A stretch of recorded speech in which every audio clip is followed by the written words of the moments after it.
XYFM. The news.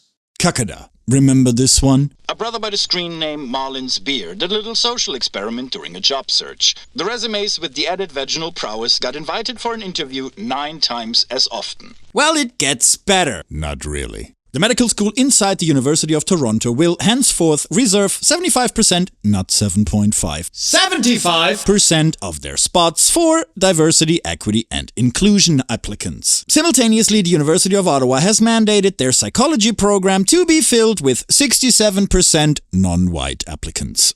Diversity! Which, funny enough, is supposed to include women. Minority rights, New Zealand. Oh, it's you again. Welcome back. A commander of the New Zealand Navy sunk a $100 million naval vessel, the first New Zealand naval ship sunk since World War II. Under the skillful and competent leadership of Commander Yvonne Gray, a British lesbian, the HMNZS Manawan, I thought those guys speak English, crashed into a reef caught on fire and sank off the coast of Samoa, sparking environmental concerns, which, of course, is way more important to the media and general populace than the 75 crew members that had to be rescued in the dark of night, 2 of them needing a trip to the hospital. Well done, Mrs. Gray. Well done. The Defense Force said the exact cause of the grounding is unknown and will require further investigation. Well,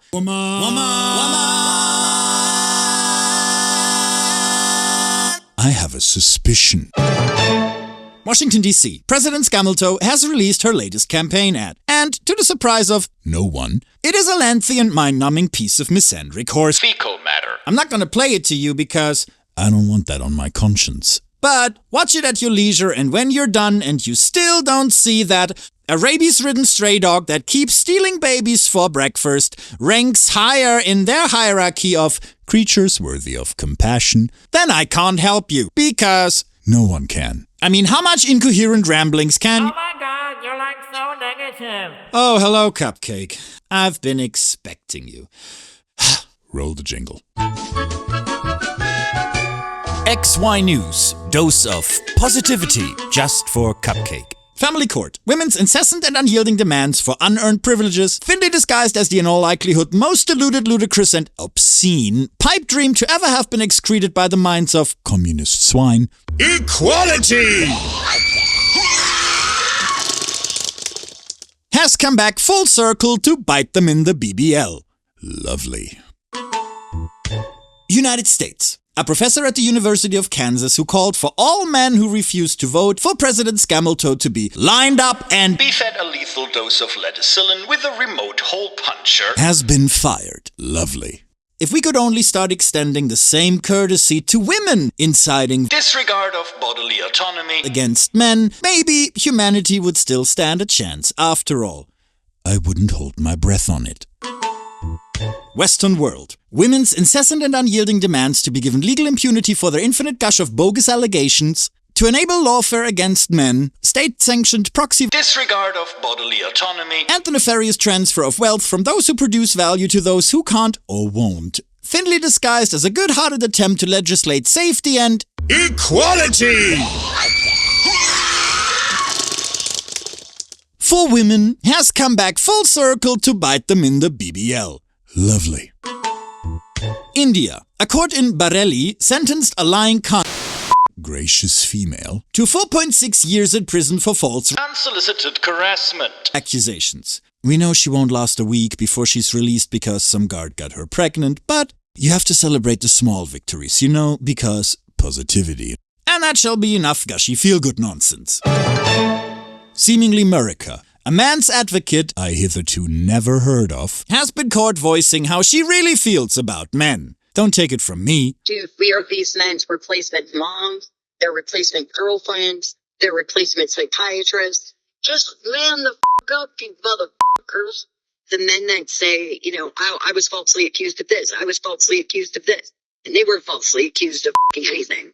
God forbid we show our emotion for 2 seconds during Men's Mental Health Month, because, it's all about women. That's the thing with man and women.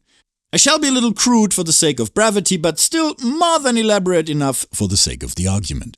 A man's evolutionary survival strategy is to punch the problem until the threat is deterred. A woman's evolutionary survival strategy is to employ false allegations, threat narratives, deceit, perjury, meddling with evidence, screaming and crying, and painting herself to perpetually be the victim of circumstance till some gullible simpcuck comes a-runnin' and does her bidding.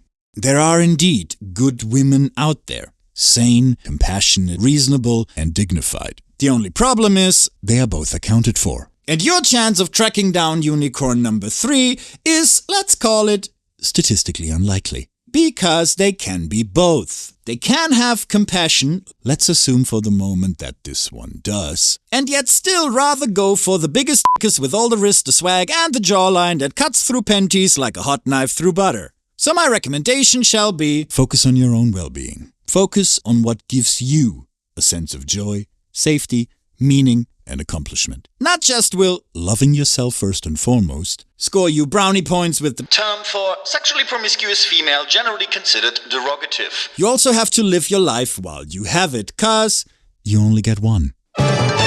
Germany, still a feminist. Fecaline aperture. Get out while you can. Argentina, still a someone give this guy a beer and a job, cause daddy's cleaning house. Whee! United States, still a feminist. Fecaline aperture. Get out while you can. India, still a... Well, good luck, humanity. We will need it. Channel 69 XY News.